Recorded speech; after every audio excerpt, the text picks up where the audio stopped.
Hey guys, it's Naomi with S&S Rentals 101. Today we're going to show you how to use our e-bikes. First off, you got a bike lock. Bike lock is set at 1123. To lock it, you just spin it after you stick it in there, it's locked. And it's set at 1123, that's going to open it back up. Okay. Where the bike key goes in down here.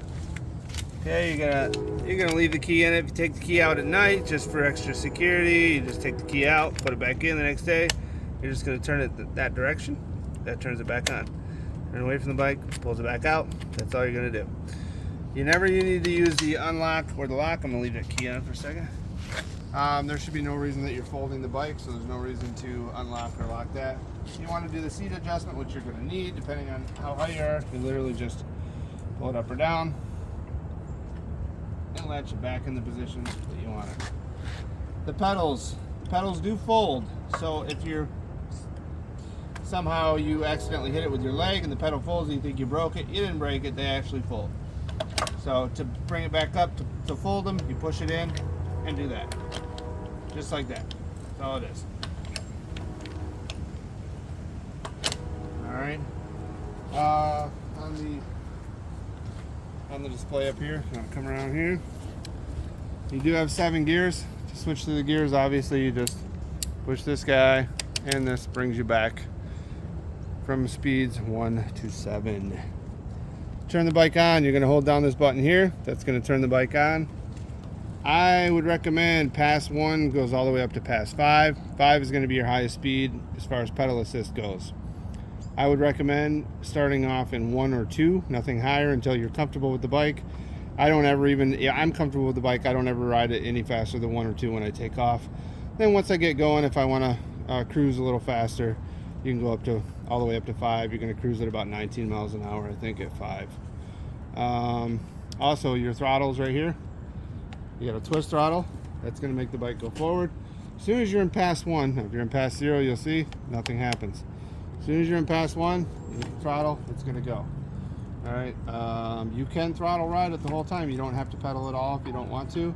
But once you go start to pedal, and you're in pass 1 through 5, once you start to pedal, as soon as you do like about a half a rotation, it's going to assist and it's going to push you forward.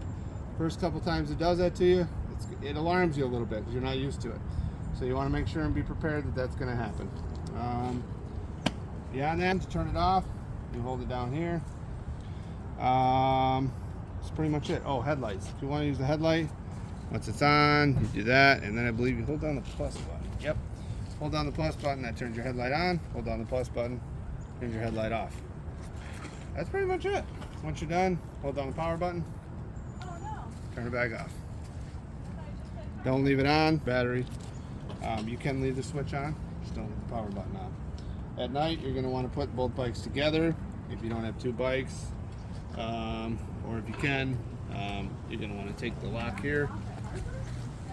Make sure you go through part of the frame, something like here or here, and then hook them together, or put the bike lock through and hook it to the tree, hook it to something on the camper, so that nobody can steal it at night.